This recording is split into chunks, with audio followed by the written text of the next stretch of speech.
What makes these two games similar to each other in many ways? Naruto Clash of Ninja 3 or Naruto Gekko Ninja Taisen 3 and Naruto Clash of Ninja Revolution. These two are on different systems. Clash of Ninja 3 is on the Nintendo GameCube, while Naruto Clash of Ninja Revolution, which dropped later for the Nintendo Wii, is on the Nintendo Wii. Now, what is the similarity between these two games in many ways?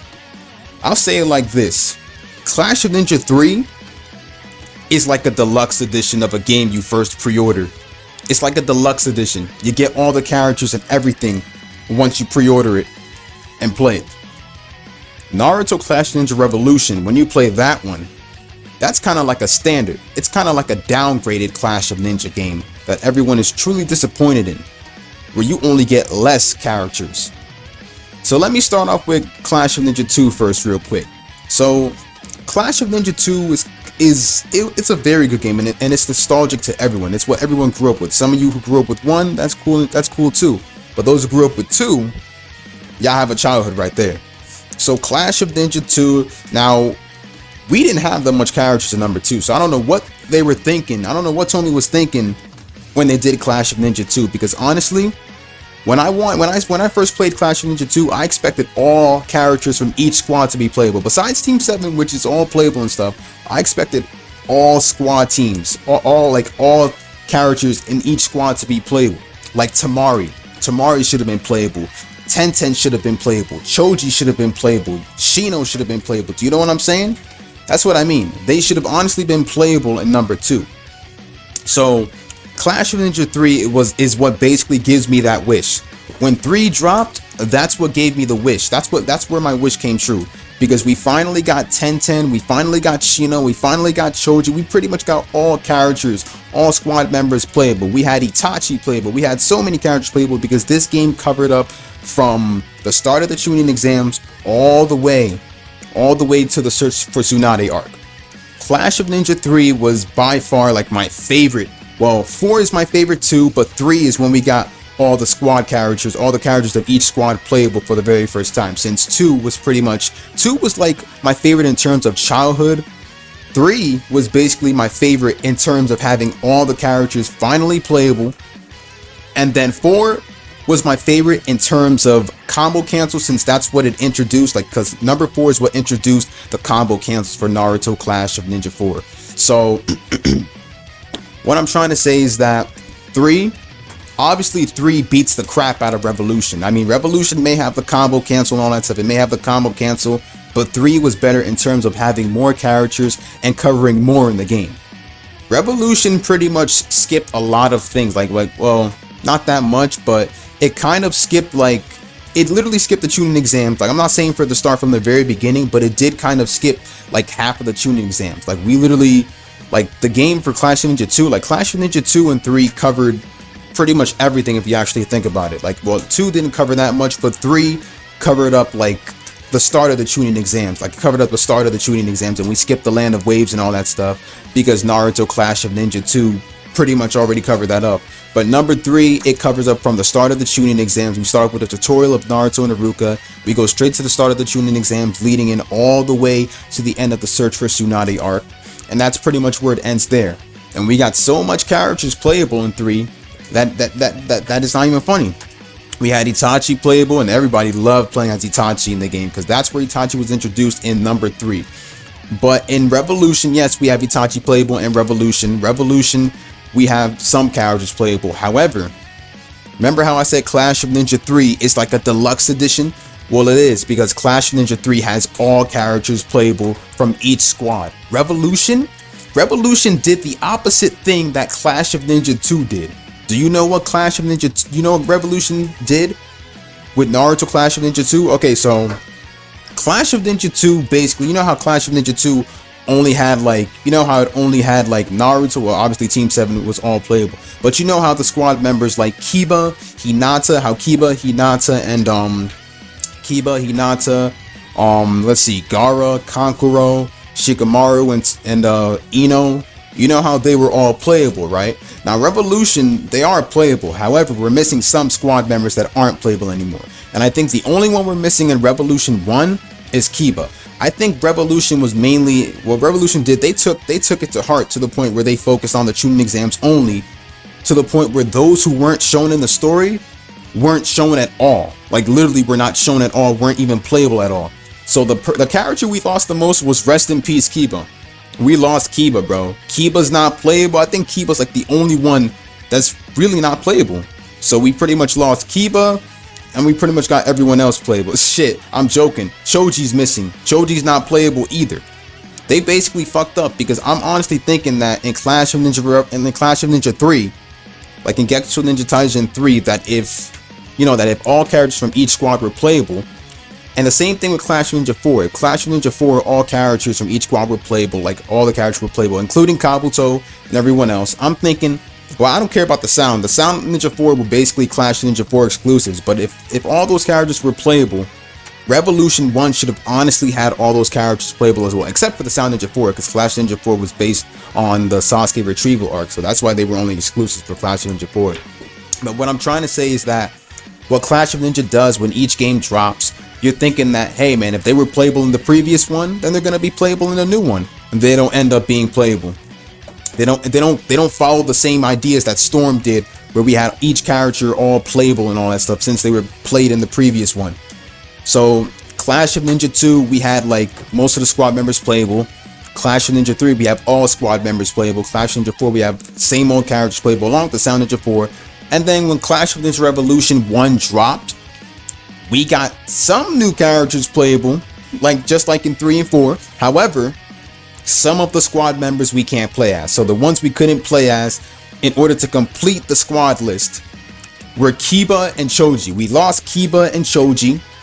We lost Kabuto. We lost Kabuto after 4. We lost Kabuto after 4. We lost Kiba. We lost Choji.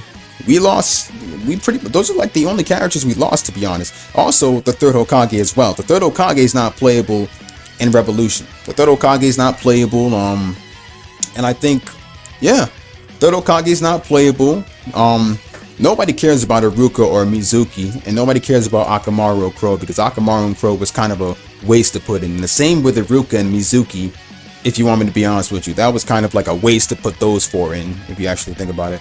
But other than that, the game is fine. It's just that it kind of downgraded to the point where most of the characters aren't really playable. I know this doesn't matter, but like, you know, like I'd rather they had followed Storm's ideas, but then again, Naruto Storm was like released later on after these games, so Japan was probably like, Tomy was probably following a different example when they did the game, so I don't know what they did at that point.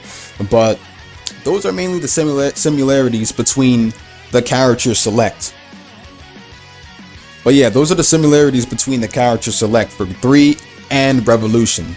Revolution 1 had, like, Clash of Ninja 3 has all characters for each squad playable, including other characters as well. And Clash of Ninja Revolution is missing certain characters.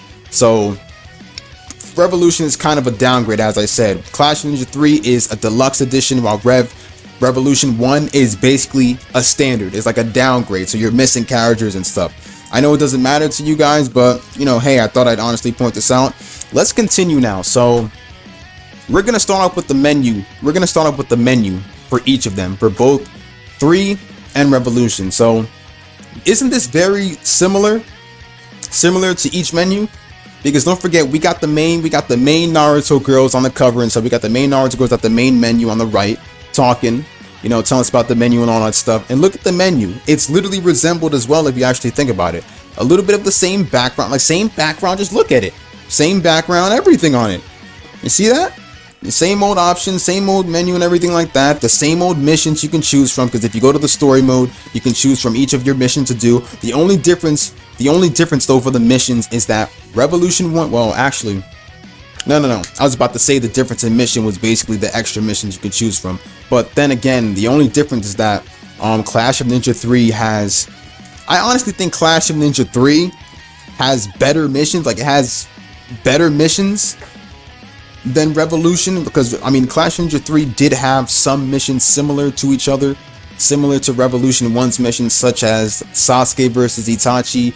Those two same missions are on both games. I think those are the only ones that has similar missions. while Clash of Ninja Revolution had different ones though. It had like different ones, but I think the only one was Sasuke versus Itachi. That was the only, and I probably think so. If I probably left anything out, then I'll probably mention it on the text. Like literally, you're gonna see it right there if I get anything wrong. But Sasuke versus Itachi was the only side mission for both Clash of Ninja 3 and Revolution that we had similar to each other. So like you can literally get a translation and it would probably say the same thing. Even if you translate on Clash of Ninja 3, it would say the same thing just like on Rev if you actually think about it. But we had side missions for both games. Same missions for the story, except that Clash of Ninja 3's story was much longer than Clash of Ninja Revolution's story. Because Clash of Ninja 3 started from the start of the Chunin exams all the way to the search for Tsunade. Now Clash of Ninja Revolution literally just skipped half of the Chunin exams prelims and went straight on to the finals and gave us literally some dialogue and everything about the prelims and stuff and how Naruto and them moved on to the finals in Clash of Ninja Revolution. So they kind of, that's what I'm saying when I say it's a downgrade. Clash of Ninja 3 is a deluxe while Rev is kind of a standard. So like I said, Rev went straight on to the Chunin exam finals and skipped the prelims. So we skipped the prelims and we went straight on to the finals and all that stuff, blah blah blah, and we go straight up to the search for Tsunade arc. However, 3 covered more though. 3 did cover more. So that was pretty much it in terms of story wise and menu wise. Now another thing is that we're gonna do stages now. Stages.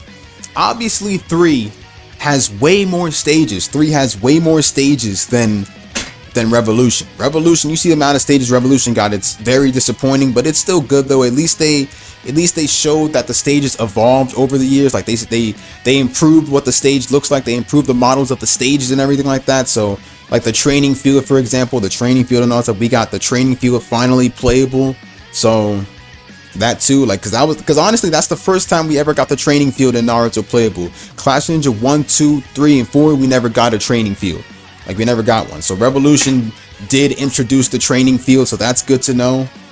That really is good to know. What else? Well, we got some stages playable in Rev 1. We got some stages playable in Rev 1. So that's good though. We got some new stages that evolved and some other stages.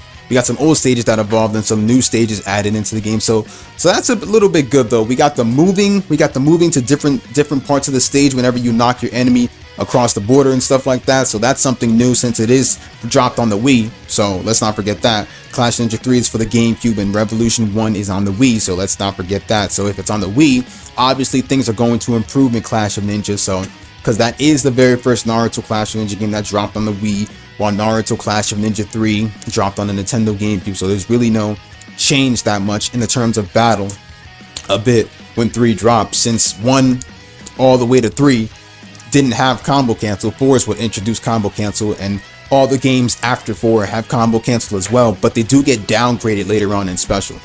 But that's another difference though. I know I'm mentioning the similarities, but the difference though between 3 and Rev is that Rev has combo cancel while 3 doesn't. 3 follows the same thing that 1 and 2 follow. But 4 is what basically, Clash of Ninja 4 is what introduced combo cancel. So for anyone thinking Clash of Ninja Revolution 1 introduced combo cancel, you're dead wrong.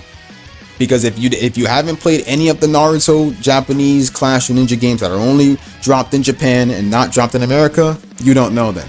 So if you haven't, you don't know. But Clash of Ninja 4, Gekko Ninja Taisen 4 is what introduced the combo cancel for the very first time. So there you go. Now what's the next thing we can talk about? I think the final thing we can mainly talk about, actually, let's mention story-wise too. Story-wise, I already mentioned the mission and stuff, but the story mode of those missions, they kind of have the same interactions for some. Remember how I said Clash of Ninja 3 covered more than Rev, since Rev skipped the prelims of the Chunin exam. So we can't forget to mention that one too. And let's not forget, I forgot to mention that Clash of Ninja 3 has better side stories than Revolution, in my opinion. Trust me. They really do have much better side stories than Revolution. So let's get back to what we're saying now. Story wise, during the interactions and everything, during the interactions between the characters, that is also the same thing as Clash of Ninja 3 as well. Like both of them have the same story interaction, and you know, the same text board and everything where they're talking, and it's kind of the same thing a little bit, except that, you know, Clash of Ninja 3 is in Japanese only, but I am bringing out English translation vids for the story of Clash of Ninja 3, you know, because I did that for the side missions as well, because I know you guys wanted to, you know what they're saying and all that stuff, so I'm going to be dropping more soon. But yeah, that's for the story interaction and everything. Geez, what else? Okay, so another thing is the shop. Now, Clash of Ninja 3, the shop is there. The shop is obviously there. It's like the shop is obviously there. It's been there since Clash of Ninja 2. It's been there since Clash of Ninja 2, 3, and I think the Wii games like Revolution 3. Revolution 3 also had, yeah, Revolution 3 had the shop as well, and I think EX, I think so, yeah, they did. I think it was Rev 3 and Clash of Ninja 3. I don't give a fuck about the EX games, whether they had it or not, because those games aren't really my favorite, but I still played them though. So, but yeah, Rev 1 doesn't have the shop anymore. Clash of Ninja 3 does have the shop, and I can understand how hard it was for everybody to unlock all the characters and get them unlockable in the shop to buy.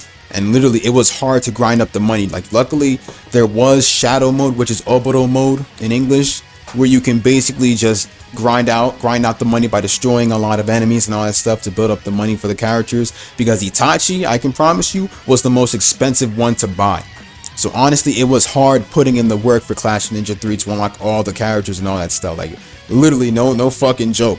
And I know, because I did the same thing on GameCube. I did the same thing on my Japanese Nintendo GameCube when I bought number 3, bro. And it was hard to get all of them. Luckily, I got all of them with a complete save data and everything, so that's good. But trust me when I tell you, it's very hard. Now, Rev 1, I kind of like the fact that you don't have to grind and everything just to get the characters unlocked in the shop, just to buy them and stuff. Because literally, when you play through the story and play through the side stories and you play through Score Attack, you'll get the characters unlocked easily. Those are the 3 main things that you need to do in order to get the characters unlocked, so you don't have to buy them or any of that stuff. You just do a couple of requirements and boom, you unlock the characters. So I think that's honestly it.